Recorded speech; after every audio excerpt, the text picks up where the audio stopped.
मूकं करोति वाचालं पंगुं लंघयते गिरिं यत्कृपातमहं वन्दे परिमानन्दमाधवम्।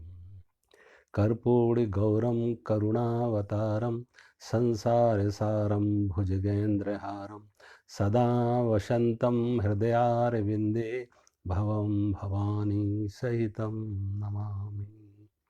सच्चिदानन्दरूपाय विश्व उत्पत्त्यादिहेतवे तापत्रय विनाशाय श्रीकृष्णाय वयं नमः। श्रीकृष्णाय वयं नमः। ओम शांति। कल मैं बात कर रहा था कि राजा परीक्षित अपने राज्य का भ्रमण करने निकले कि देखें मेरे राज्य की प्रजा सुखी है या दुखी। तो एक जगह उन्होंने देखा एक गाय जिसके आंखों से असुरपात हो रहा है, रो रही है। एक बैल जिसके 3 पैर कटे हुए एक पैर पर खड़ा है। गाय से पूछा कि तुम्हारा परिचय क्या है? गाय ने कहा मैं पृथ्वी हूँ और मेरे दुख का कारण यह है कि पृथ्वी पर सब भार मुझे सहन होते हैं, लेकिन पाप का भार असह्य हो रहा है। आप चक्रवर्ती सम्राट हैं, एकमात्र राजा हैं इस पृथ्वी के। आप कोई उपाय करें कि पृथ्वी पाप के भार से निर्भर हो, हल्की हो, ये पाप मिटे। गाय ने अपना परिचय दिया, मैं पृथ्वी हूं। बैल जिसको एक पैर पर खड़ा था उसने अपना परिचय दिया, मैं धर्म हूं। सतयुग में मैं 3 पैर पर था, सत तप यज्ञ और दान।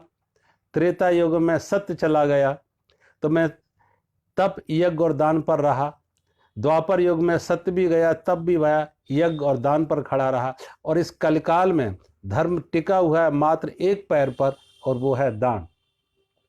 मैंने कहा गोस्वामी तुलसीदास जी ने इस बात का समर्थन किया कि प्रगट 4 पद धर्म के, प्रगट 4 पद धर्म के, कलमहु एक प्रधान, एन केन विधि दीने, दान किए कल्याण। कैसे भी दान करो, स्वेच्छा करो, अनिच्छा करो। खेत में बीज डालते हो तो स्वेच्छा से डालो, अनिच्छा से डालो, लेकिन वो बीज अंकुरित होता है, फसल आती है, फल आते हैं। ऐसे ही कोई भी शुभ कर्म करो, दिल से करो, दिल से ना भी करो तो भी कम से कम फलदायी होगा कि जिसका भला होगा, जिसके को मदद मिलेगी, जिसको सेवा मिलेगी, जिसको सहारा मिलेगा, निश्चित ही उसके दिल से दुआएं निकलेंगी और वो दुआएं हमारे जीवन में मंगलकारी होंगी। सब प्रकार से हमारे दुखों का, हमारे पापों का क्षय करेंगी, नाश करेंगी। तो दान दो, लेकिन दान किसको दो? दीन को, गरीब को, बेसहारे को, दुखी को। अगर कोई डॉक्टर है तो किसे दवाई देता है? जो बीमार है। वो ये नहीं देखता कि लाल कपड़े के पहले वालों को करेंगे या इस जाति में ब्राह्मण को करेंगे, ये नहीं देखता है। कोई भी हो, जो रोगी है, गरीब है, जो रोगी है उसको डॉक्टर दवा देता है। ऐसे ही जो बेसहारे हैं, अनाथ हैं, दरिद्र हैं, गरीब हैं, जो भी इस तरीके से समाज में गिरे हुए लोग हैं, पिछड़े लोग हैं, उन गिरों को उठाना, उन बेसहारों को सहारा देना। और मनुष्य मात्र ही नहीं, प्राणी मात्र के प्रति दया का भाव हो, करुणा का भाव हो। और जब प्राणी मात्र के प्रति जिसके मन में करुणा और प्रेम का भाव हो, दया का भाव हो, भला वो मनुष्य की उपेक्षा करेगा जातियों के नाम से। और जो जातियों के नाम से बांट रहे हैं, जो जातियों के नाम से इसको दान दो, उसको दान दो, ये दान नहीं हो रहा है, ये धन का दुरुपयोग हो रहा है। पात्र को दान दो, कुपात्र को दान नहीं। और पात्र वो है जो आवश्यकता जिसे है, जरूरतमंद जो है, बेसहारा जो है, वो पात्र है। और जिसके पास पहले से कोठियां हैं, बंगले हैं, गाड़ियां हैं, अनाप शनाप धन संपत्ति है, लेकिन सिर्फ जाति के नाम से या लाल पीले कपड़ों के नाम से दान दो, ये कोई दान नहीं है। दान गरीब को दो, बेसहारे को दो, अनाथ को दो, जरूरतमंद को दो, तो वो दान है। लेकिन दान देते समय ये भाव करो, मैं नहीं, लेने के लिए इस रूप में परमात्मा आए।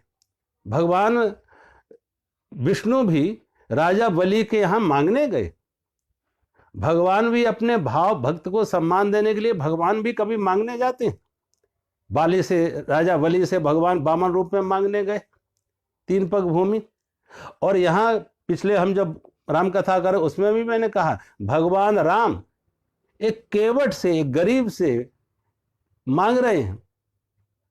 मांगी नाव न केवट आना, मांगी नाव न केवट आना, कहा तुम्हारे मरम में जाना। तो यहां भी भगवान मांग रहे हैं, और जब भगवान मांग रहे हैं अपने भक्त से तो भगवान अपने भक्त को सम्मान दे रहे हैं। अन्यथा भगवान को गंगा पार करने के लिए नाव की जरूरत थी भला? वो भगवान जो एक पग में सारी पृथ्वी को नाप जाते हैं, सारी पृथ्वी को एक पैर में नाप लिया, और वो एक निहोरे कर रहे हैं, प्रार्थना कर रहे हैं, अनुनय विनय कर रहे हैं, एक केवट से मांग रहे हैं। तो ये तो भगवान अपने भक्त को जब सम्मान, तो ये मान के चलो कि जो भी हमारे सामने हेतु आया है, ऐसी अपेक्षा लेके आया है, वो भगवान का रूप है।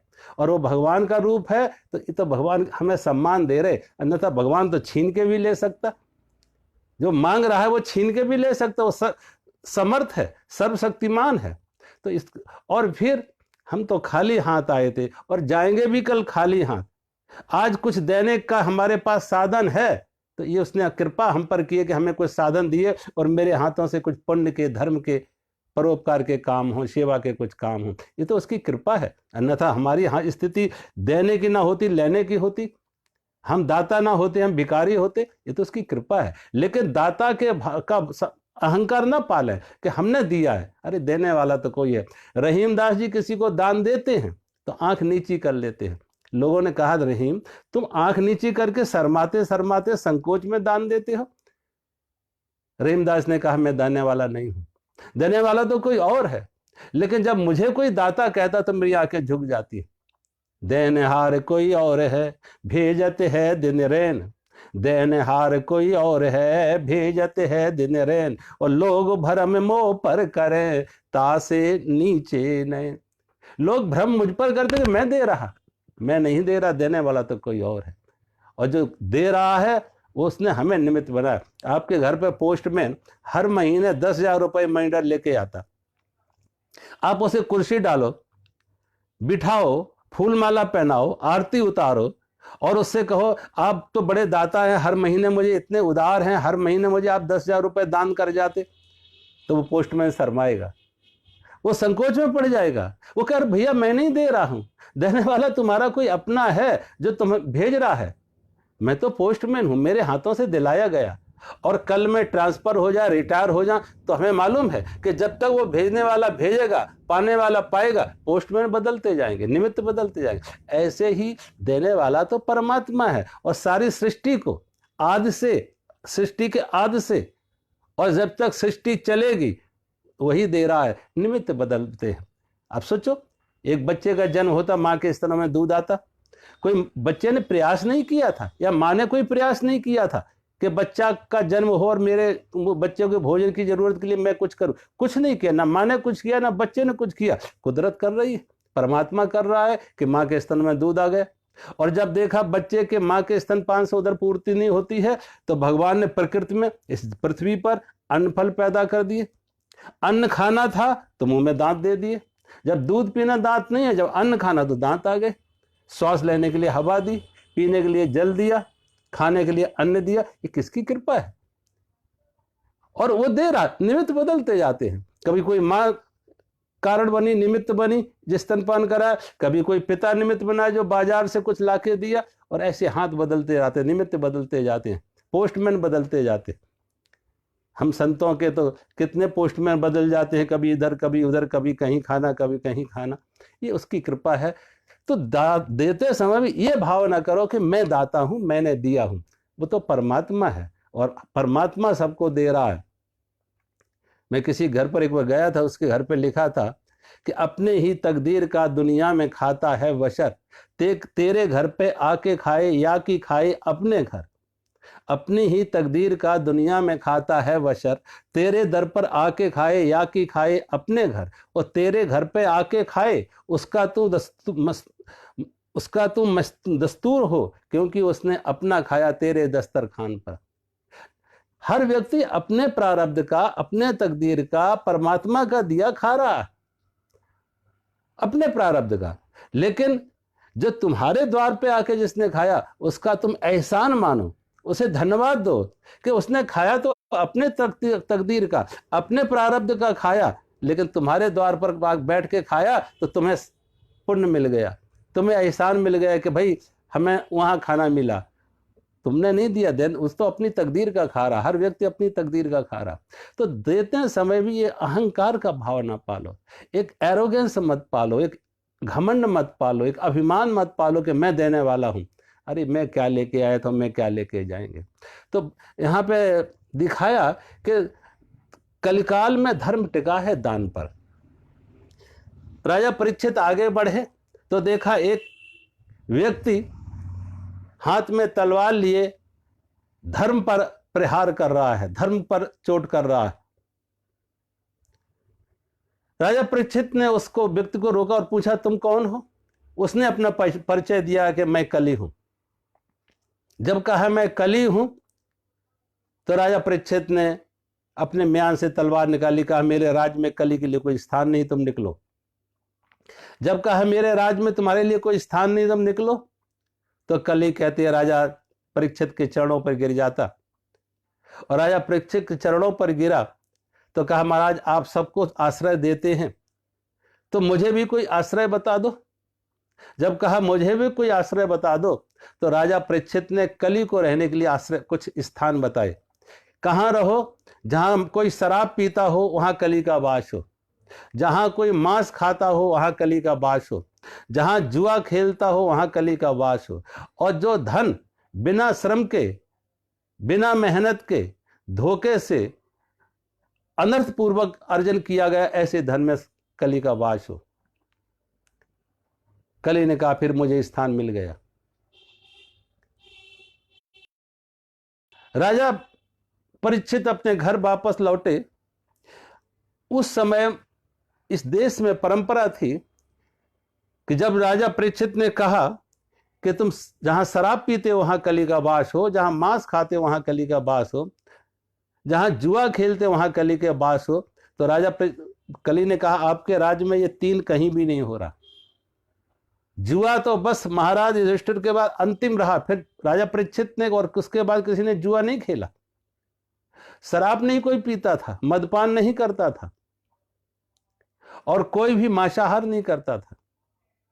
मैंने कहा ना, अपने घर किसी के घर में किसी की मौत हो जाए तो लोग क्या करते हैं कि उस व्यक्ति को शमशान भूमि में ले जाते हैं। हिंदू है तो शमशान भूमि में ले जाएगा, कोई क्रिश्चियन है, मुस्लिम है तो कब्रिस्तान में ले जाएगा, घर के मुर्दे बाहर ले जाएगा। लेकिन दुर्भाग्य आज के तथाकथित ये पढ़े लिखे लोग बाहर के मुर्दे घर लाते, और वो बाहर के मुर्दे जो घर में लाते हैं, जिस रसोई में पकाते हैं उन मुर्दों को, भेड़ हो, बकरी हो, मुर्गा मुर्गियां हो, जिन्हें अपने पकाते हैं, सोचो वो रसोई हुई या शमशान भूमि।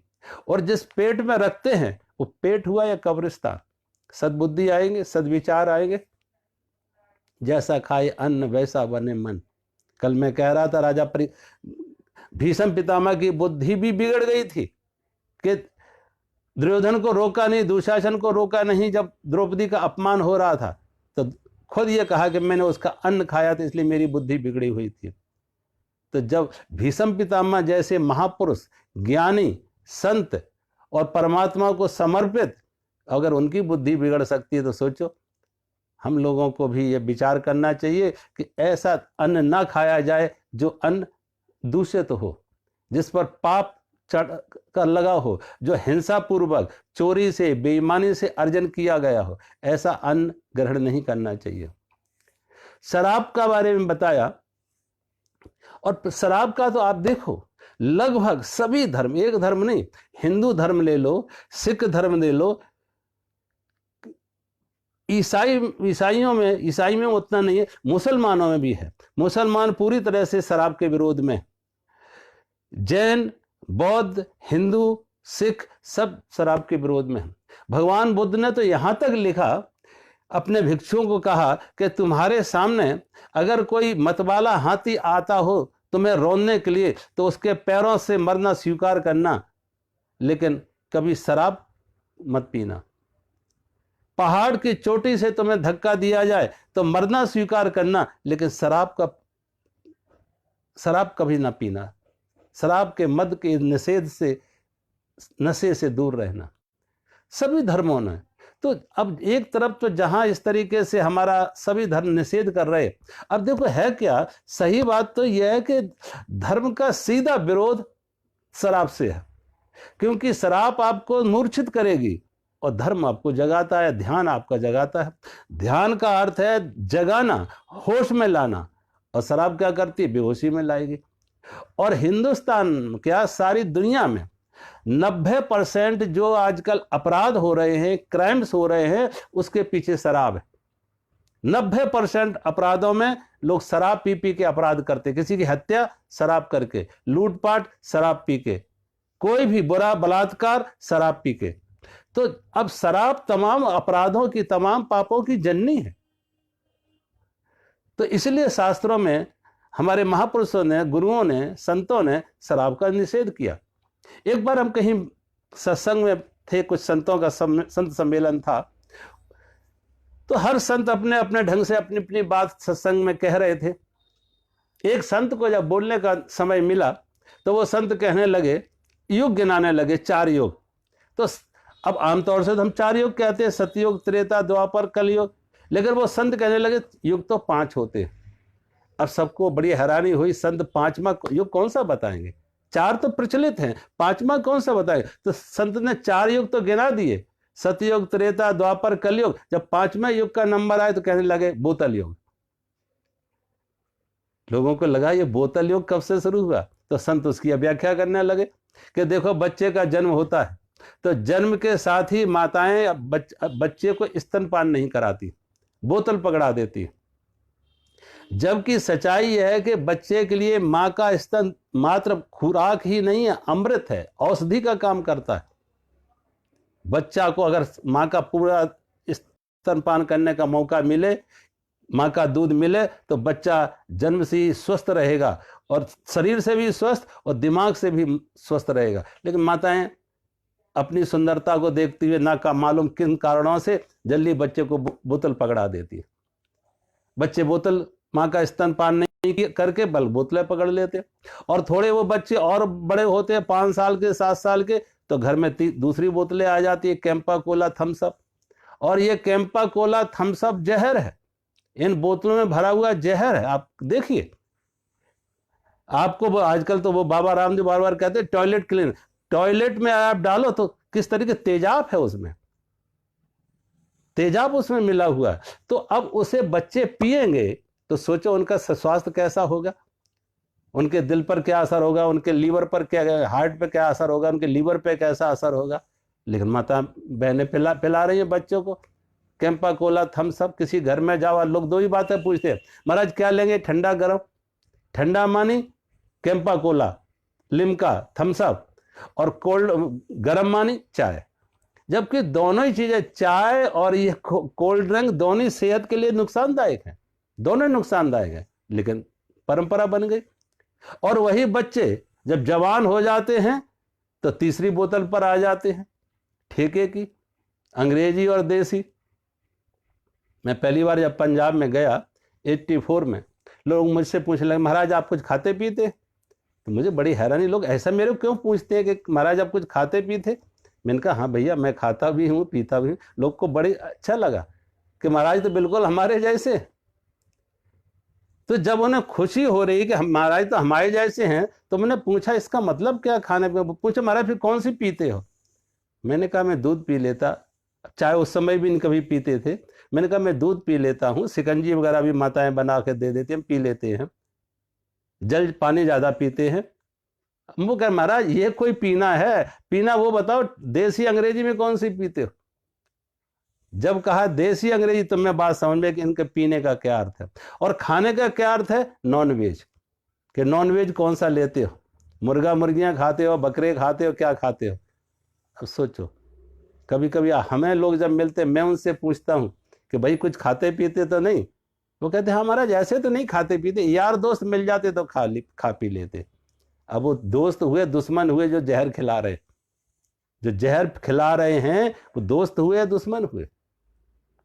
तो कहने का अर्थ है, वो संत कहने लगे कि वो तीसरी बोतल, दूसरे पे बोतल आते हैं, पहले दूध की माँ के स्तन छोड़ के दूध की बोतल पर आए, फिर कैंपा कोला थम्स अप पाए, फिर तीसरी बोतल पे देसी अंग्रेजी पर आए, और वो देसी अंग्रेजी तब तक चलती है जब तक चौथी बोतल शुरू हो जाती है ग्लूकोज की। अस्पतालों में एडमिट होते हैं, फिर डॉक्टर तीसरी चौथी बोतल शुरू कर देता ग्लूकोज, और वो ग्लूकोज की बोतल चलते चलते ही मौत हो जाती। बोतल से जीवन का प्रारंभ हुआ और बोतल से ही जीवन का अंत हो गया। अब इनको क्या कहोगे, सोचो, ये पढ़े लिखे लोग हैं, इनसे ज्यादा मूड और कौन हो सकता। ये भूल तो कभी पशु को भी देख लो, उसके सामने जो भी चीज रखो वो क्या खाने योग्य क्या खाने योग्य नहीं, उसे जो खाने योग्य नहीं उसे छोड़ देगा, सूंघ के छोड़ देगा, कुत्ता छोड़ देगा, बिल्लियां छोड़, कोई भी बंदर के सामने जो उसे खाने योग्य नहीं वो नहीं खाएगा।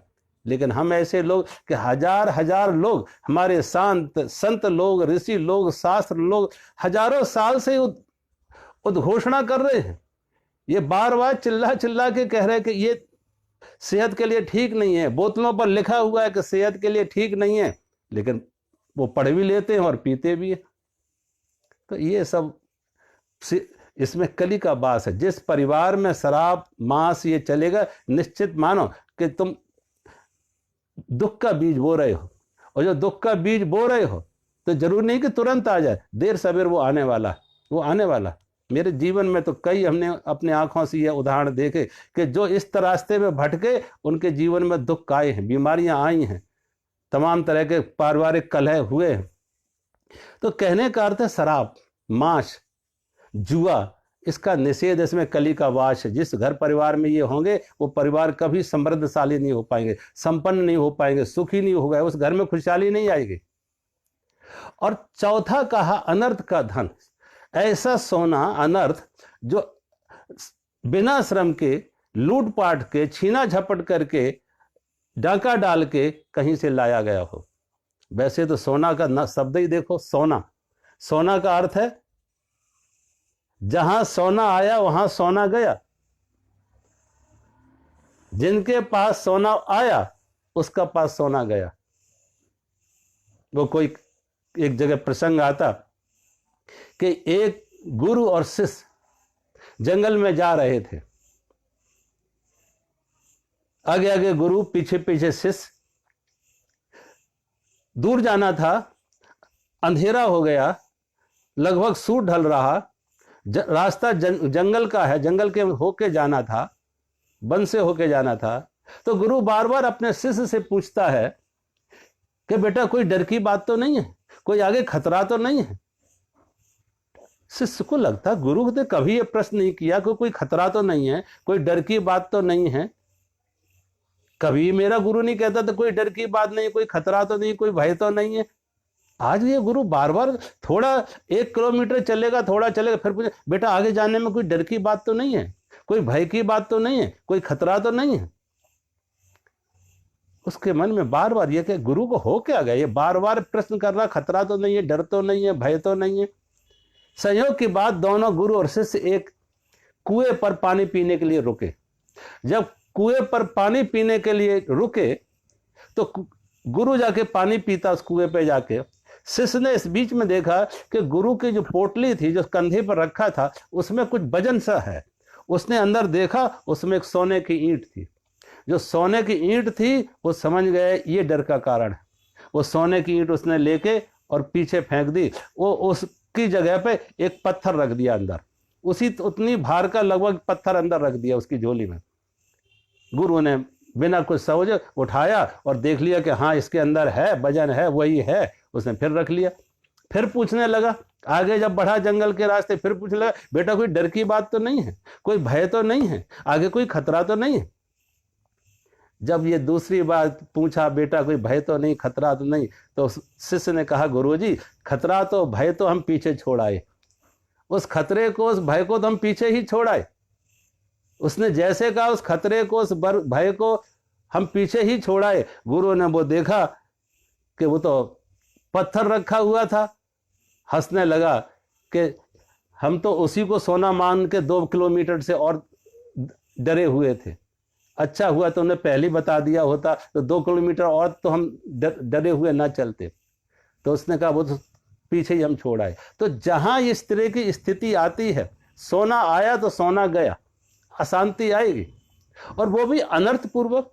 इसलिए तो आजकल समझदार लोग आर्टिफिशियल चलाने लगे, सोने से कम जाए और सोने से कम नहीं हो, वो कहते खो जाए तो गम नहीं। अब मंदिरों में प्राय हम देखते हैं लोग जाते हैं चैन लेने के लिए, भगवान से चैन मांगते हैं कि भगवान चैन दे, और वो उनकी चैन चली जाती है।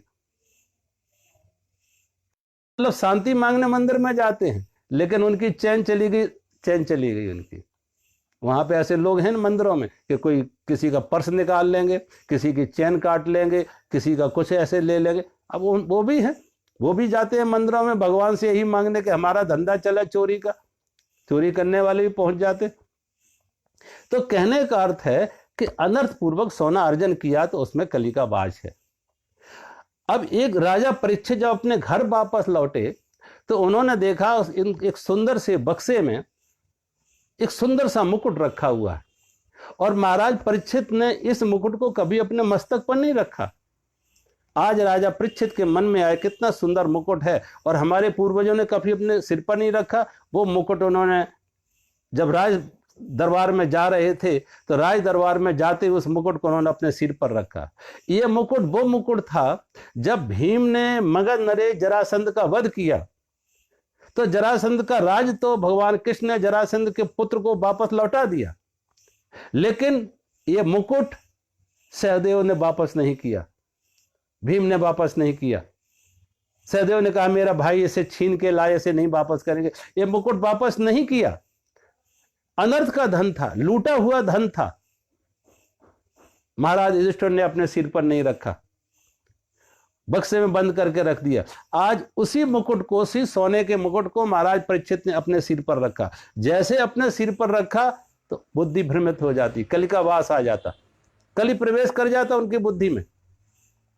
और भागवत दिखाए एकदा पहली बार महाराज परीक्षित के मन में यह भाव आया कि मैं क्षत्रिय हूं, आज मैं शिकार के लिए जाएंगे। हाथ में धनुष बाण लिए घोड़े पर सवार हुए और वन में शिकार के लिए निकल जाते। कली का वास हुआ तो हिंसा की प्रवृत्ति जगी, दूसरों को सताने की, मारने की प्रवृत्ति जगी। पहली बार दिखाया भागवत के, पहली बार। पहले कभी वो शिकार पे नहीं गए थे। तो जब वो हाथ में धनुष बाण लेके घोड़े पर सवार होके वन में जाते हैं और निरीह पशुओं को, कोई हिरन, कोई कुछ है इनका, उनको मार रहे, सारा दिन वन में शिकार करते रहे, निरीह पशुओं का वध करते रहे। शाम का समय सूर्य अस्त होने जा रहा, राजा परीक्षित वापस लौट रहे हैं, लेकिन बहुत थके हुए और भूखे प्यासे भी, बहुत थके हुए भूखे प्यासे हैं। संयोग से जब वापस लौट रहे तो मार्ग में समीक ऋषि का आश्रम है, और समीक ऋषि के आश्रम में प्रवेश करते हैं इस भाव और अपेक्षा से कि समीक ऋषि के आश्रम में मुझे पीने के लिए जल मिलेगा, खाने के लिए कुछ भोजन मिलेगा, विश्राम करने के लिए जगह मिलेगी। लेकिन जब आश्रम में प्रवेश किया तो देखा समीक ऋषि अपनी कुटिया के बाहर आंख बंद किए हुए भजन में, ध्यान में बैठे हुए, ध्यानस्थ, ध्यान में बैठे हुए। महाराज परीक्षित ने आवाज लगाई, कोई है जो मुझे पीने के लिए जल दे, कुछ खाने के लिए मुझे दे। किसी ने उनकी बात नहीं सुनी। आश्रम लगभग सूना था, किसी ने बात नहीं सुनी, और समीक ऋषि आंख बंद किए भजन में बैठे। महाराज परीक्षित को लगा ये कोई महात्मा बड़ा ढोंगी है, मैं सम्राट हूं, इस राजा हूं, और ये साधु मुझे राजा की तरह सम्मान नहीं दे रहा, और तो और पीने के लिए जल नहीं, खाने के लिए कोई अन्न नहीं, मेरा स्वागत नहीं कर रहा, मेरा सम्मान नहीं कर रहा, मेरा अभिनंदन नहीं कर रहा, अभिवादन नहीं कर रहा, और मैं राजा हूं। महाराज परीक्षित की बुद्धि फिर बिगड़ गई, और बिगड़ के क्रोध में आके महाराज परीक्षित संत से सेवा मांगने गए, सम्मान मांगने गए संत से, और संत ध्यान में बैठे। बुद्धि बिगड़ी तो क्या करने किया कि दूर एक मरा हुआ सर्प पड़ा था, उस मरे हुए सर्प को बाण की नोक से उठा के राजा परीक्षित ने समीक ऋषि के गले में डाल दिया। समीक ऋषि वैसे ही ध्यानस्थ थे, गले में मरा हुआ सर्प डाल के जब वो वापस चले जाते तो इस बीच समीक ऋषि का पुत्र ऋषि सिंह खेल रहा था बालकों के साथ। उसे बालकों ने जाके बताया कि तुम्हारे पिता का अपमान किया है राजा परीक्षित ने, मरा हुआ सर्प उनके गले में डाला।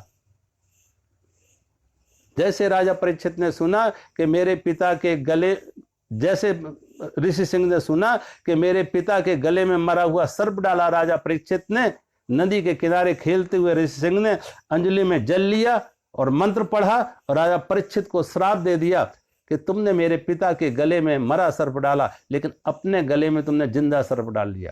और आज से 7वें दिन तक्षक नाग के डसने से तुम्हारी मौत होगी। श्राप दे दिया कि आज से 7वें दिन तक्षक नाग के डसने से तुम्हारी मौत होगी। महाराज परीक्षित जब घर वापस लौटे, अपने सिर से ये मुकुट हटाया, कली उनसे दूर हुआ, बुद्धि निर्मल हुई, बुद्धि विवेक जागृत हुआ, बुद्धि निर्मल हुई, तो अफसोस करने लगे, प्रायश्चित करने लगे, मुझसे बड़ी भूल हो गई। अरे हमारी तो ये परंपरा थी, हमारे पूर्वजों की हमारी ये परंपरा थी, महापुरुषों की, संतों की, गुरुओं की, ऋषियों की सेवा करना, उल्टे मैं उनसे सेवा मांगने गया। रामचरितमानस में आप देखें, भगवान शिव से एक बार पार्वती ने पूछा कि आप असुर कौन है, राक्षस कौन है, किसे राक्षस कहते हैं, असुर कौन है? तो कहा मनुष्य में ही कुछ देवता है, कुछ मनुष्य है और कुछ राक्षस हैं। राक्षस कोई अलग से सींग वाले नहीं होते या उनकी बनावट आकृति कोई अलग नहीं होती। मनुष्यों में भी कुछ मनुष्य हैं, कुछ देवता हैं और कुछ राक्षस हैं, जो जिनमें पाप पुण्य की समानता है। कुछ पाप भी हुए, कुछ पुण्य भी लगभग मनुष्य की श्रेणी में है। जिनसे पुण्य ज्यादा हो रहे हैं और पाप ना के बराबर, वो देवता की श्रेणी में आ जाता। और जो जो पाप ही पाप में रत हैं, बुराई ही बुराई में रत हैं, वो मनुष्य रूप में मनुष्य होते हुए भी राक्षस हैं। मां नहीं माते पिता नहीं देवा, मां नहीं माते पिता नहीं देवा, और साधुन सन करवा वही सेवा, जिनके ये आचरण भवानी, जिनके ये आचरण भवानी, सो निश्चर जानऊ सब प्राणी। भगवान शिव पार्वती को सुना रहे, पार्वती कौन निश्चर है कि मां नहीं मात पिता नहीं देवा। जो माता पिता का आदर नहीं करते हैं, देवताओं को मानते नहीं, और मात पिता नहीं देवा, साधु सन करवा वही सेवा। संतों से सेवा न लेके उल्टा संतों से सेवा ले रहे, संतों से सेवा मांग रहे हैं, संतों से अपनी सेवा करवा रहे। जिनके ऐसे आचरण हैं, वो मनुष्य रूप में होते हुए वही निशाचर है, वही असुर है, वही राक्षस है।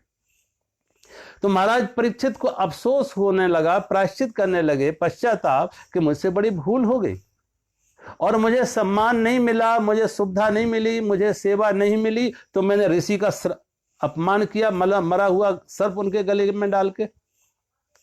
जब वो प्रायश्चित में इस तरीके से डूबे हुए थे, संयोग की बात उसी बीच जब समीक ऋषि को यह ज्ञान हुआ कि उनके पुत्र ने राजा परीक्षित को श्राप दे दिया कि 7वें दिन तुम्हारी मौत होगी तक्षक नाग के डसने से, तो उन्होंने पहले तो अपने पुत्र को कहा, बेटा तुमने ये ठीक नहीं कहा। परीक्षित हमारा राजा था और अगर उससे कुछ भूल भी हो गई, अपराध भी हो गया, तो भी हम संतों का धर्म तो क्षमा करना था, ना कि दंड देना। और वो कृष्ण भक्त था, वो कृष्ण भक्त है, महाराज युधिष्ठिर का पौत्र है। अगर उससे कोई अपराध भी हुआ तो उसे क्षमा किया जा सकता था। तुमने दंड देकर ठीक नहीं किया। वाणी तो वाणी है, जैसे धनुष से निकला हुआ बाण और वाणी से निकला हुआ शब्द वापस नहीं लौटता है। और कहते बाण और वाणी और भाई बहन की तरह, बाण का घाव शरीर पर होता है और वाणी का घाव दिल पर होता है। शरीर का घाव तो समय पाके भर भी जाता है, लेकिन दिल पर बना हुआ घाव, वाणी का घाव जल्दी नहीं भरता है। इसलिए हमारे शास्त्र कहते हैं, कृपया करके बाण बोलने से पहले हृदय की तराजू पर तौल लो कि जो बोलने जा रहे वो किसी के घाव पर मल्लम का काम करेगा या किसी के घाव पर नमक का काम करेगा।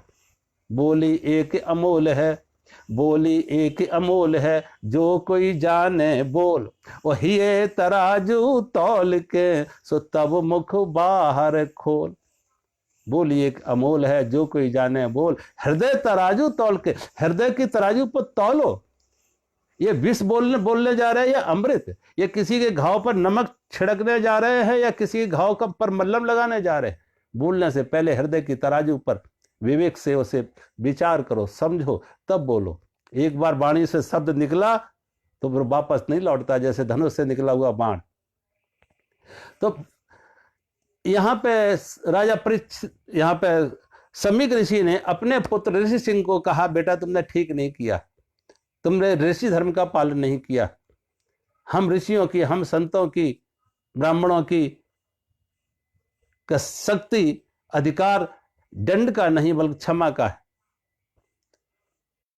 अब श्राप तो दे ही दिया, तो समीक ऋषि ने अपने 2 शिष्य भेजे राजा परीक्षित के पास और कहा, जाओ राजा परीक्षित को सावधान करो कि तुम्हें श्राप लग चुका है, 7वें दिन तुम्हारी मौत होगी तक्षक नाग के डसने से, और ये 7 दिन का समय है, अपना जीवन सुधारो। समीक ऋषि के 2 शिष्य जब राजा परीक्षित के पास पहुंचे, उन्हें यह खबर किया, सूचना दी कि तुमको श्राप लगाया, 7वें दिन तुम्हारी मौत होगी तक्षक नाग के डसने से। तो राजा परीक्षित ने कहा, जो मैंने अपराध किया उसका मुझे दंड मिल गया, और मैं अपराधी था, और बड़ी भगवान ने कृपा की कि मुझे जल्दी उसका दंड मिला। तुरंत महाराज परीक्षित से अन्यथा नहीं लिया, उसे स्वीकार किया और अपने पुत्र जन्मेजय को बुला के राज्य का उत्तराधिकारी बनाया। अपने पुत्र जन्मेजय को बुला के जब राज्य का उत्तराधिकारी बनाया, स्वयं राज्य का त्याग करके वन में आ जाते हैं और वन में आके संतों से, ऋषियों से, गुरुओं से, महापुरुषों से प्रार्थना करते हैं कि मेरे जीवन के 7 दिन शेष रहे हैं, इन 7 दिनों में हमें परमात्मा की प्राप्ति कैसे हो, मेरा मार्गदर्शन करो। जब उनसे प्रार्थना करते हैं कि इन 7 दिनों में परमात्मा की प्राप्ति कैसे हो, मेरा मार्गदर्शन करो, तो संत अपनी असमर्थता व्यक्त करते, 7 दिन में भगवान की प्राप्ति असंभव। जन्म जन्म मुनि जतन कराई, जन्म जन्म मुनि जतन कराई, वो अंत राम कहूँ आवत नाई। ऋषि मुनि जन्म जन्मांतर से अभ्यास करते, फिर भी कभी कभी अंतिम समय में वाणी पे भगवान का राम नाम ना आके, राम ना आके काम आ जाता, संसार आ जाता, वासनाएं आ जाती, और तुम 7 दिन में भगवान की प्राप्ति, ये तो असंभव लग रहा। देखो, भगवान का नाम अंत में आए तो अंत में नहीं, शुरू से अगर अभ्यास करोगे, अगर शुरू से ही अभ्यास किया है तो निश्चित भगवान का नाम आएगा। और शुरू से अभ्यास नहीं किया है, तुमको अंत में भगवान का नाम आ जाए, ऐसा आने वाला नहीं। वो कहते कोई सुनार बुखार बीमार पड़ गया, कोई सुनार बीमार पड़ा, डॉक्टर आए उसको देखने के लिए, उसका दवा देने के लिए, डॉक्टर ने उसका बुखार नापा और बुखार नाप के कहा इसको तो बहुत तेज बुखार है, इसको 1 से 5 डिग्री। जब कहा 1 से 5, बताया 1 से 5 बुखार है, तो वो बड़बड़ाने लगा, बुखार में ही बड़बड़ाने लगा, कहा बेटा बेच दो बेच दो, 80 के भाव का सोना था, 105 का भाव है, बेच दो। डॉक्टर बता रहा है 105 डिग्री इसको बुखार है, और वो सुन रहा है भाव, सोने का भाव सुन रहा है। सोचो, जीवन भर जो तुम करते रहे, अंत में वही बुद्धि में चलेगा, वही विचार चलेंगे, वही अंदर अंदर से चिंतन उठेगा, भगवान का नाम सुनाई नहीं देगा। कोई बूढ़ा आदमी बीमार पड़ा, उसके बेटे उसके पास खड़े और कहते भगवान का भजन करो, भगवान का भजन करो। 3 बेटे तीनों उसके पास आ गए, दुकान बंद करके आ गए, अंतिम समय बाप को अंतिम विदाई देने के लिए। जब तीनों बेटे अंतिम समय में बाप को विदाई देने के लिए उसके पास आ गए, तो उसने आंख खोली और देखा तीनों बेटे हैं। आंख खोल के उसने पूछा पत्नी से, बड़ा बेटा कहाँ है? उसने कहा आपके सिराने खड़ा है। थोड़ी देर में फिर उसने आंख बंद कर ली, फिर पूछा छोटा बेटा कहाँ है? उसने कहा वो भी आपके पैरों की तरफ खड़ा है। फिर आंख बंद कर ली, और थोड़ी देर में फिर उसने अपनी पत्नी से पूछा, बीच वाला बेटा कहाँ है, मंझला कहाँ है? पत्नी ने कहा, भगवान का भजन करो, बेटों की चिंता ना करो, तीनों बेटे यहाँ है, मंझला भी यही है, भगवान का भजन करो, ये बेटे काम नहीं आएंगे, भगवान का भजन काम आएगा। अंत काले च मामे में स्मरण मुक्त, अंत में भगवान का जाप तो कर लो। जब का भगवान का भजन कर लो, तीनों बेटे यहाँ है, तो बूढ़ा बड़बड़ाने लगा, जब तीनों बेटा यहाँ है दुकान पे कौन है? वो बड़बड़ाने लगा, जब तीनों बेटा यहाँ है तो दुकान पे कौन है? अब सोचो, आदमी मर रहा है लेकिन दुकान पर कौन है इसकी चिंता है। जीवन भर दुकान ही चलाई है, परमात्मा का भजन नहीं होगा। और दुर्भाग्य से कभी कभी मैंने ऐसे देखा लोगों को जो दुकानें चलाते रहे, दुकानों के मोल भाव करते रहे, और साधु जीवन में भी आ जाए तो वहां भी दुकानें चला देते, तो धर्म को ही धंधा बना देते कि ये दो तब ये देंगे, ये दो तो अब ये देंगे, कथा करनी हो तो इतना पैसा दो, इसके लिए इतना पैसा, धर्म को ही धंधा बना देते। ये सब ठीक नहीं। अंत में भगवान का नाम वाणी से नहीं आने वाला है। पहले से कुछ कोशिश कर लो, पहले से अभ्यास कर लो, नाम जाप का, भगवान के भजन का अभ्यास पहले से कर लो, और पहले से नहीं किया तो अंत में नहीं आने वाला। तो संतों ने कहा, हम तो जन्म जन्मांतर से भगवान का अभ्यास करते फिर भी नहीं हुआ, और तुम 7 दिन में भगवान का प्राप्ति, ये तो लगभग असंभव लग रहा। जब संतों ने कहा असंभव लग रहा तो कहते उसी समय में सुखदेव ऋषि का आगमन होता। बोल सुखदेव भगवान की जय। सुखदेव ऋषि का जब आगमन हुआ, सब उनके स्वागत में खड़े हो जाते। उस सभा में, संतों की सभा में भगवान वेदव्यास भी थे, सब उनके स्वागत में खड़े हो जाते। यद्यप वो उम्र में छोटे हैं, अजान वायु, श्याम वर्ण और दिगंबर वेश, कहते हैं उनकी लटाएं, उनकी बाल उनके चेहरे पर घुमरा रही हैं, घुंघराले बाल।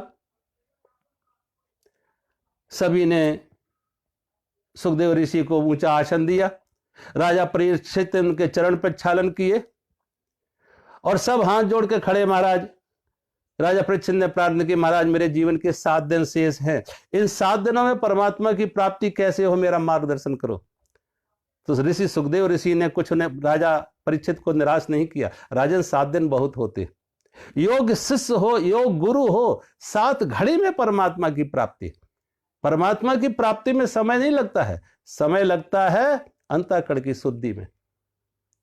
दर्पण निर्मल है, दर्पण पर अगर धूल जमी हुई है तो धूल को हटाने में समय लगेगा, और दर्पण निर्मल हो गया तो सोचो फिर कितना समय लगता है कि हमारा चेहरा दर्पण में दिखे, मिरर में दिखे। फिर कोई समय नहीं, समय लग सकता है धूल हटाने में, दर्पण को निर्मल करने में।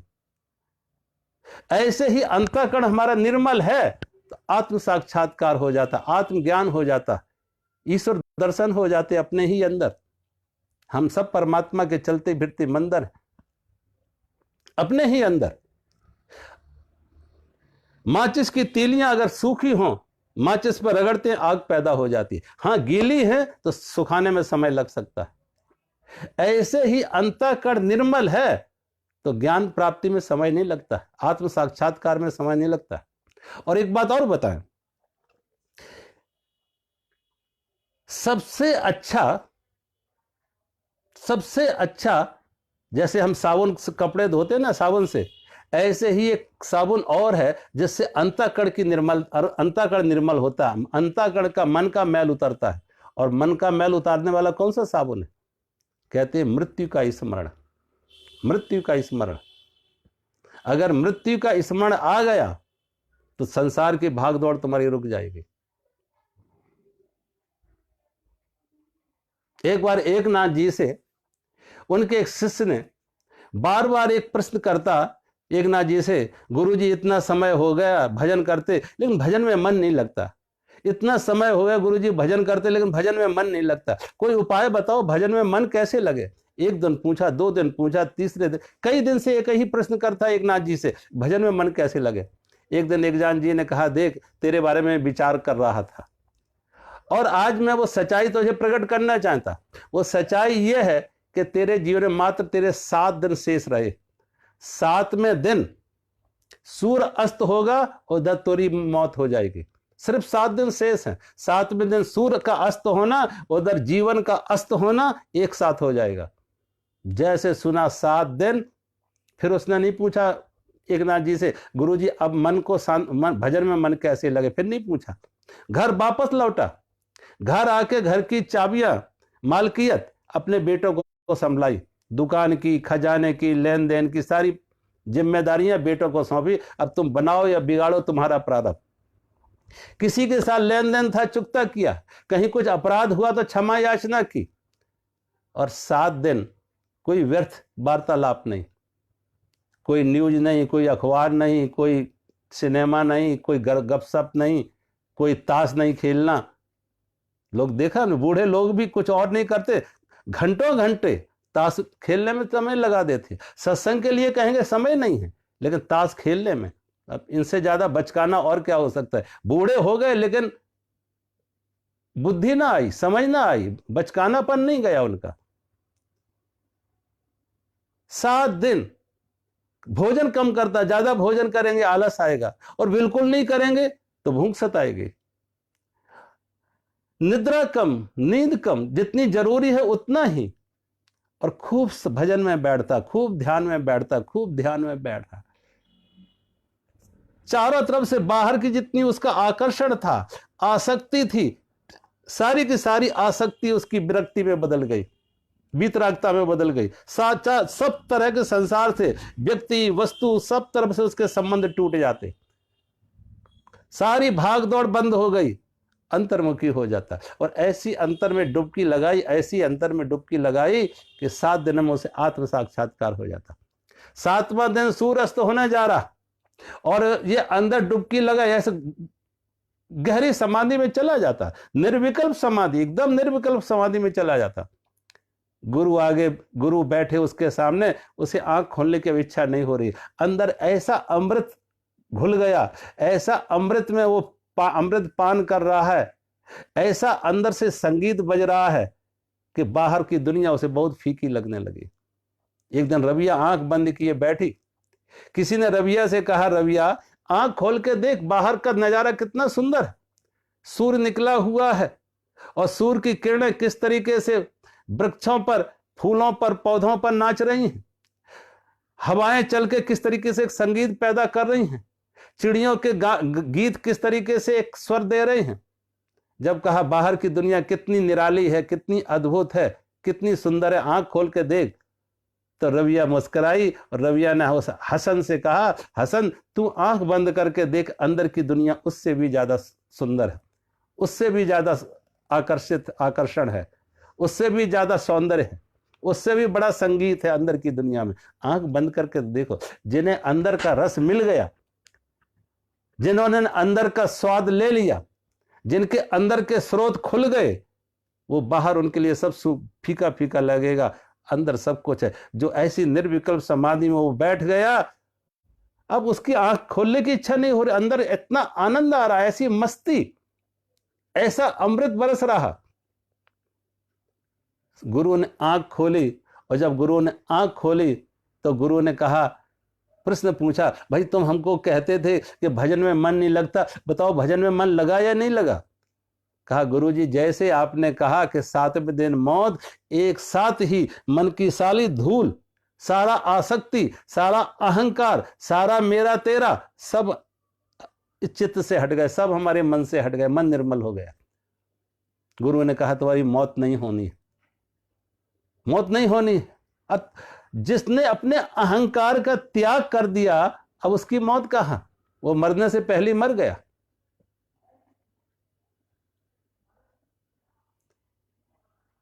महाराज 7 दिन में भगवान की प्राप्ति। महाराज परीक्षित को 7 दिन में भगवान की प्राप्ति कैसे हुई? क्योंकि मृत्यु का स्मरण। 2 बातों को भूल मत, 2 बातों को भूल मत, जो चाहे कल्याण। 2 बातों को भूल मत, जो चाहे कल्याण। और नारायण एक मौत को, दूजो श्री भगवान। 2 बातें याद रख लो। संत कहते 2 बातें, और मैं तो कहते 2 ना करो, 1 ही कर लो। मौत का स्मरण कर लो। जहां मौत का स्मरण किया, संसार की भागदौड़ रुक गई। क्योंकि तुम्हें मालूम है ये मौत कल छीनने वाली है, ये धन छिनेगा, ये पद छिनेगा, ये प्रतिष्ठा छिनेगी, ये परिवार छिनेगा, ये सिंहासन छिनेंगे, ये सब कुछ छिनने वाला है। और कुछ ऐसा है जो नहीं छिनेगा। मौत ने संसार का मार्ग रोक दिया, तो दूसरा रास्ता कहीं और है ही नहीं। नारायण की तरफ ही लौटना पड़ेगा, परमात्मा की तरफ ही लौटना पड़ेगा। मृत्यु का सतत स्मरण बना रहे तो आदमी जिस तरीके से मूर्छा का जीवन जी रहा है, जिस तरीके से आंख बंद करके दौड़ रहा है, पहुंचता कहीं नहीं लेकिन दौड़ रहा है, क्योंकि भीड़ दौड़ रही है। बाप भी दौड़ रहे थे, दादा भी दौड़ रहे थे, पड़ोसी भी दौड़ रहे, रिश्तेदार भी दौड़, सारी दुनिया दौड़ रही है, भीड़ है, हम भी दौड़ रहे हैं। उनसे पूछो कभी कोई कहीं पहुंचा है? कभी किसी ने कुछ ऐसा पाया है जिससे उनका जीवन सार्थक हो, जिससे उनके जीवन में धन्यता आई हो, जिससे उनके जीवन में एक तृप्ति आई हो, जिससे उनके जीवन में एक अहोभाग्य प्रकट हुआ? ऐसा कुछ पाया आज तक? कुछ नहीं पाया। वही खाली के खाली हाथ। एक बार महाराज जनक ने अपने गुरु अष्टावक्र से कहा कि गुरु अष्टावक्र कहते थे कि ज्ञान के प्राप्ति में समय नहीं लगता है, ज्ञान की प्राप्ति में इतना ही समय लगता है जैसे कोई घुड़सवार घोड़े के पीठ पर चढ़ना हो तो रकाब पे पैर रखे और घोड़े की पीठे पर चढ़े, जितना समय लगता है इतना ही समय आत्मज्ञान में लगता है। जब ये बात अष्टावक्र ने महाराज जनक को कही तो महाराज जनक ने कहा, देखो गुरु जी, आप जैसा कोई गुरु नहीं हो, मेरा जैसा भी पात्र शिष्य नहीं है, हम दोनों की पात्रता है। और मैं इस बात की परीक्षा लेना चाहूंगा कि मैं घोड़े की रकाब पर पैर रखें और मुझे आत्मज्ञान की उपलब्धि हो जाएगी, आत्मज्ञानी हो जाऊं। घोड़ा मंगाया गया, और जब घोड़ा मंगाया गया, महाराज जनक घोड़े की रकाब पर पैर रख के खड़े होते हैं। अब एक छलांग लगाएंगे, छलांग लगा के ही वो घोड़े की पीठ पर बैठ जाएंगे। तो अष्टावक्र ने रोका। अष्टावक्र ने कहा, रुको जनक, अब तुम घोड़े की पीठ पर बैठोगे तो तुम आत्मज्ञानी हो गए, और जब आत्मज्ञानी हो ही गए तो फिर कौन गुरु कौन शिष्य? दोनों एक रूप हो गए, दोनों बूंद बूंद नहीं रहे, दोनों सागर हो गए। गुरु शिष्य का भेद ही मिट गया। तुम भी वही, मैं भी वही, कौन किसको नमन करे? तो ऐसा करो कि तुम ज्ञानी बनो, उससे पहले कृपया करके मेरी दक्षिणा मुझे दे दो, गुरु दक्षिणा मुझे दे दो। महाराज जनक ने कहा, गुरु जी मांग लो, क्या चाहिए आपको? मेरे लिए तो जो आप मांगो सब कुछ। जब कहा जो मांगो सब कुछ, तो अष्टावक्र जी ने कहा, जनक तुम अपना अहंकार और ममता मुझे दे दे, अपना अहंकार और ममता मुझे दे दे, ये मैं और मेरा मुझे दे दे, और घोड़े की पीठ पर बैठ, तुम ज्ञानी हो गया। सोचो, ये दो चीजें छोड़ दो, अहंकार और ममता छोड़ दो, मैं और मेरा छोड़ दो, फिर जीवन की कोई भी परिस्थिति, संसार की कोई भी परिस्थिति, कोई भी आकर्षण हमें दुखी कर पाएगा? कोई भी परिस्थिति हमें दुखी कर पाएगी? दो बातें छोड़ के देखो। इसलिए गीता में बार बार भगवान कृष्ण यही कह रहे, निर्ममो निरहंकारा स शांति मद गच्छति। शांति किसे मिलती है? परमात्मा किसे मिलती है? स्थित प्रज्ञता कहां पे आती है? जो निर्ममो निरहंकार, अहंकार और ममता से मुक्त हो गए। जब अहंकार ही नहीं है तो मांग कौन करेगा? मांग कौन करेगा? जापान में एक बौद्ध भिक्षु बोधिसत्व, एक बार जापान का सम्राट बोधिसत्व से मिलने गया, और जब बोधिसत्व से मिलने गया तो जापान का सम्राट, उसका नाम था सम्राट बू, उससे प्रश्न किया कि देखो बोधिसत्व, मैं राजा हूं, बहुत सारी मेरे पास जिम्मेदारियां हैं, मेरे पास समय नहीं है मैं तुम्हारे साथ एक लंबा सत्संग सुनूं, कृपया करके संक्षेप में मुझे बता दो कि जीवन का परम आदर्श क्या है, जीवन का परम सौभाग्य क्या है, जीवन का परम पुरुषार्थ क्या है। जब कहा संक्षेप में बता दो जीवन का परम सौभाग्य, जीवन का परम पुरुषार्थ, तो बोधिसत्व ने कहा, जीवन का परम सौभाग्य यह है कि तुम पैदा ना होते, जीवन का परम सौभाग्य यह है कि तुम पैदा ना होते। अब पैदा तो हो चुके हो, तो नंबर दो का परम सौभाग्य यह है कि जितनी जल्दी हो मर जाओ, इस जीवन से मुक्त हो जाओ, मर जाओ। शायद है वो सम्राट बू नहीं समझा, ना समझा होगा। बोधिसत्व का इशारा था कि जीवन का वो परम सौभाग्य होता जो तुम्हारे अंदर ये अहंकार पैदा ना होता, ये मैं पैदा ना होता, ये अहंकार पैदा ना होता। अब वो अहंकार तो पैदा हो चुका है, वो मैं तो पैदा हो चुका। अब नंबर 2 का परम सौभाग्य यह है कि अहंकार से मुक्त हो जाओ, इस अहंकार की मौत हो जाए, इस मैं की मौत हो जाए। और इस मैं की मौत कहां होती है? कि गुरु के पास जाके। इसलिए तो कबीर ने लिखा है कि जब तक मैं रहा तो मुझे गुरु नहीं मिला, जब तक मैं रहा तो मुझे गुरु नहीं मिला, अब गुरु मिला तो मैं नहीं रहा। जब मैं था तब गुरु नहीं, जब मैं था तब गुरु नहीं, अब गुरु है मैं नाई। जब मैं था तब गुरु नहीं, अब गुरु है मैं नाई। और प्रेम गली अति साकेरी, जा मैं दो न समाए। ये प्रेम का मार्ग, परमात्मा का मार्ग, ध्यान का मार्ग, ज्ञान का मार्ग, भक्ति का मार्ग, समर्पण का मार्ग इतना तंग है कि इसमें अहंकार और परमात्मा दोनों नहीं ठहरेंगे, गुरु और परमात्मा दोनों नहीं ठहरेंगे। अगर परमात्मा है तो मैं नहीं है, गुरु है तो मैं नहीं है, अहंकार और ज्ञान एक साथ नहीं। जैसे रव और रजनी दोनों कबहू ना मिले, रवि रजनी एक ठाम, अंधकार और प्रकाश एक साथ नहीं रह सकते।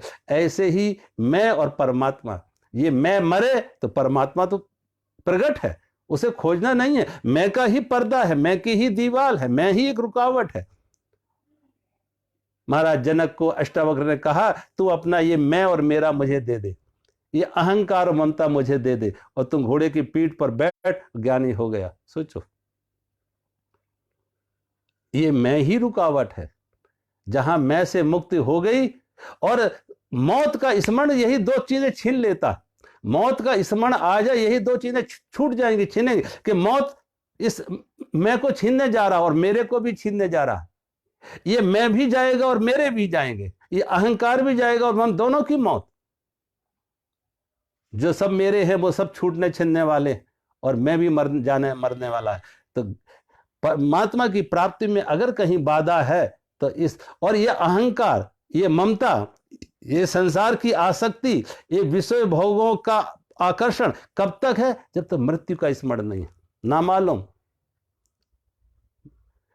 मौत का स्मरण अगर बना रहे, पानी केरा बुदबुदा असमानुष की जात, पानी केरा बुदबुदा असमानुष की जात, देखत ही छिप जाएगो ज्यों तारा प्रभात। हमारे जीवन की सोचो, तो राजा परीक्षित के साथ ये था कि 7 दिन जिंदा हैं, 7वें दिन मौत होगी। हमारे आपके लिए गारंटी है कि रात सोए सवेरा मिले, श्वास बाहर गई वापस लौटे? कोई गारंटी नहीं कि रात सोए सवेरा ना मिले। कितनों की हम सुनते हैं। हमारे एक मिलने वाले थे, रात सोए, बच्चों से बातचीत की, टीवी देखा, न्यूज सुनी, बच्चों से बातचीत की, सब कुछ ठीक ठाक। रात सोए, सवेरे उनकी पुत्र चाय लेके गई, पापा जी चाय चाय, पापा जी तो है ही नहीं। डॉक्टर को बुलाया, डॉक्टर ने कहा इनको मरे तो 4 घंटे हो गए। कोई भरोसा है कि जो श्वास बाहर गई वापस लौटे, रात सोए हैं सवेरा मिले? यहां तो ये भी गारंटी नहीं कि 7 दिन। और फिर देखो, सभी की मौतें 7 दिन में ही होती है। इतवार से सोमवार से इतवार तक 7 ही दिन तो होते सप्ताह के, कोई 8वां दिन नहीं मरा। इन्हीं 7 दिनों में सबकी मौत होती है। और हमारे लिए तो वो भी नहीं कि कब, पानी केरा बुदबुदा। इसलिए बहुत गई थोड़ी रही, बहुत गई थोड़ी रही, नारायण अवचेत, और काल चिरैया चुन रही, निस दिन आयु खेत। एक एक कदम हम मौत के नजदीक पहुंचते जा रहे हैं, एक एक जन्मदिन मना रहे हैं, एक एक एनिवर्सरी मना रहे हैं, एक एक कदम मौत के नजदीक पहुंचते जा रहे हैं। इसलिए जन्मदिन नहीं हो रहा है, मृत्यु दिन हो रहा है। एक एक कदम, बहुत गई थोड़ी रही, नारायण अब चेत, काल चिरैया चुन रही, निस दिन आयु खेत।